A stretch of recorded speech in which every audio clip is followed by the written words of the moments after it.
प्रमेह की शिकायत है। प्रमेह रोग इतनी भयानक बीमारी है कि आपको कमजोरी आ जाएगी, उसे शिथिलता आ जाती है।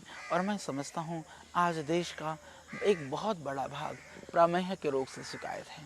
जितने भी ये सेक्स के नाम पर, इन डिजीज़ के नाम पर और ये यौन रोगों के नाम पर हमारे देश के अंदर कुकुरमुत्तों की तरह जो स्पेशलिस्ट पैदा हो रहे हैं, कुकुरमुत्तों की तरह से गली गली में और जो उग आए हैं, ये वास्तव में बहुत खतरनाक है। लोग कहते हैं सुबह उठते हैं, मूत्र करने के लिए जाते हैं तो धात सी जाती है, धार सी जाती है। इस तरह की जो परेशानियां हैं, मेरी माताओं और बहनों को, इवन छोटी छोटी बच्चियों को, मेरी बेटियों को आजकल लिकोरिया की शिकायत है। एक भयानक है, फिर भी पाश्चात्य एक दुर्नीति के तहत, एक षड्यंत्र के तहत हमारे देश की पूरी शिक्षा नीति को बदलने का प्रयत्न किया जा रहा है। इन मासूमों का, इन हमारी जो सांस्कृतिक गौरव को समझने से पहले ही ये हमारी सांस्कृतिक विधाओं से अपरिचित हों, उससे विमुख हो जाएं, इसके लिए यह प्रयत्न है। ये ठीक नहीं है। मैं बताने जा रहा था प्रमेह और भयानक प्रदर रोग की बात। तो इतनी धातु क्षणता से कमजोरी आती है, यह स्वतः ही सिद्ध है। और यदि कोई ऐसा कहता है कि वीर्य नाश करना, इस तरह से शुक्र का नाश करना, ये कुरज का नाश करना किसी भी तरह से कोई हानिकारक नहीं है, एक सहज प्रक्रिया है, तो मैं समझता हूँ ये वास्तव में हमारी संस्कृति को समाप्त करने का, जिन ऋषियों ने उन उदात्त चीज़ों को समझा था, उसको ठुकराने का ये एक कुत्सित और घृणित प्रयास के सिवा कुछ नहीं है।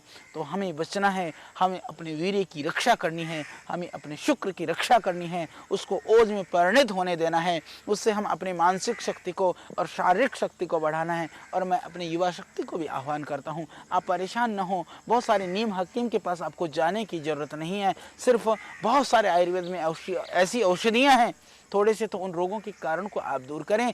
कब्ज है, पेट साफ होने दें, खाने पीने में ध्यान रखें। मेरे भाई थोड़ा सा विचारों में भी ध्यान रखें, पर चिंतन कीजिए। मैं एक बात कहा करता हूँ, यदि जिन विचारों से हमारी अवनति होती हो, उनको सोच करके थोड़ी देर के लिए सुख भी मिलता हो, तो कृपा करके हम उसको ना सोचने में ही हमारी भलाई है।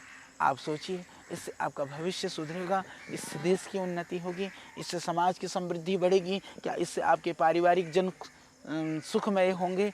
इन सब को चिंतन करते हुए आप देखिए, जो पुण्यदायक कर्म हैं, जो अच्छे कार्य हैं, वो भय से भी कर लेना अच्छा होता है। हमारी सामाजिक मर्यादाएं हमें भय पैदा करा करके भी हमें गलत राह से बचाती हैं। समाज का भय, परिवार का भय खत्म हो जाएंगे, जिस दिन ख़त्म हो जाएंगे, शिक्षा के नाम पर, दूसरे संस्कृति के नाम पर वो विभत्स चीज़ें हमारे सामने परोसी जाएंगी, हमारे मन की जो भय है वो ख़त्म हो जाएगा। तो बहुत मुश्किल है, फिर हम ज्ञान के द्वारा, बुद्धि के द्वारा, विचार के द्वारा ही उन विकारों से बच सकते हैं। तो आप बुद्धि से भी उन चीज़ों को विचार करें। तो मैं बात कर रहा था बहेड़े के अंदर विद्यमान प्रमेह नाशक शक्ति की। इसका आप पाउडर कर लीजिए, छिलके को पंसारी के यहाँ से ले आकर के आप सुखाइए। उसके बाद में उस छिलके के अंदर, उस पाउडर के अंदर बराबर मात्रा में मिश्री मिलाइए।